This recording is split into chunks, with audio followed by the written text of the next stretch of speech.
Hi, my name is Paige Roth, and my presentation will be on Francisco Tarrega y Axia, otherwise known as Francisco Tarrega. He was a Spanish composer of the Romantic period. The Romantic period was between 1820 and 1900s. He was born November 21st, 1852. He helped expand the guitar world not only through the works that he transcribed that was by Beethoven and by opera pieces. He also expanded it through composing his own pieces like Lagrima, Adelita, and Oremus. He also helped expand it through his lessons and studies while he was a guitar teacher during his time. He was born in Villarreal, province of Castellón, Spain.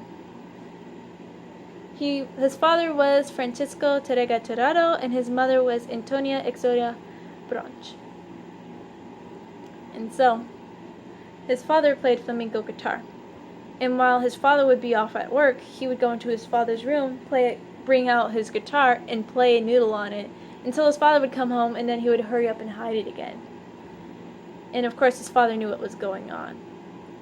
But that also helped influence him to play guitar later on in his life. He also ran away as a child, constantly, and his father would find him every single time and bring him back home. And so, while he was running away one day from his nanny, he tripped and fell down a well and then severely injured his eyesight. And so his father became worried and scared that he'd become blind. And so he hired him 2 guitar teachers that were blind to teach him guitar, because blind guitar teachers were also known as prophets back then.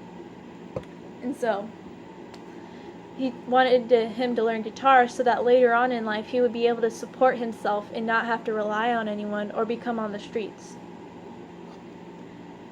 And so he was learning guitar at a very young age because of this. And one day when he was playing guitar, a touring musician named Julian Arcas was touring through town and then saw him play and overheard him. And so he went to his father and he asked him if he could take, Francisco Tarrega to Barcelona back with him to teach him guitar and piano. And of course, he was only 10 years old at the time, so his father said yes. And so he went to Barcelona to learn under this teacher for a period of time, and by his early teens, he became proficient on guitar and piano. But eventually, Julian Arcas decided to go on tour again with musicians.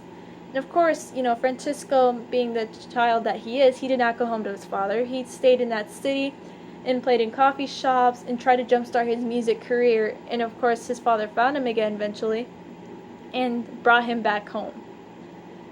And so, by 1874, he went into the Madrid Conservatory for musicians. And that's where he met one of his other teachers named Emilio Arrieta. And this teacher convinced him to drop piano and focus solely on guitar. And so, by the end of the 1870s, he became a guitar teacher.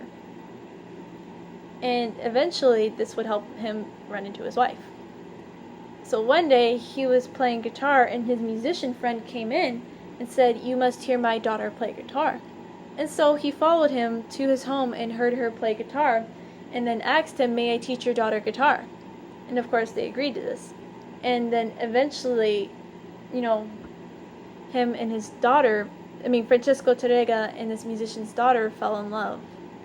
His daughter's name was Jose Ruiz, and they had 3 kids together, named Paquito, Maria Rosesha, and Concepcion. And he lived a very moderately happy life, performing with friends and teaching guitar, composing, and traveling constantly. Until January 1906, when he acquired paralysis on his right side of his body. And of course, even though he had this paralysis, this did not stop him. He still performed, composed, and taught guitar, and did not slow him down at all. And he ended up dying at the age of 57 because of this, 13 days after he finished his final piece, Oremus. And of course, he lived a very happy life and stuff, and he expanded the guitar world and taught and had so many lessons and pieces. Some of his major compositions was Requietos de la Alhambra, Capriccio Árabe, Lagrima, Adelita, and of course, Oramus. And so that is my presentation on Francisco Tarrega. Thank you very much.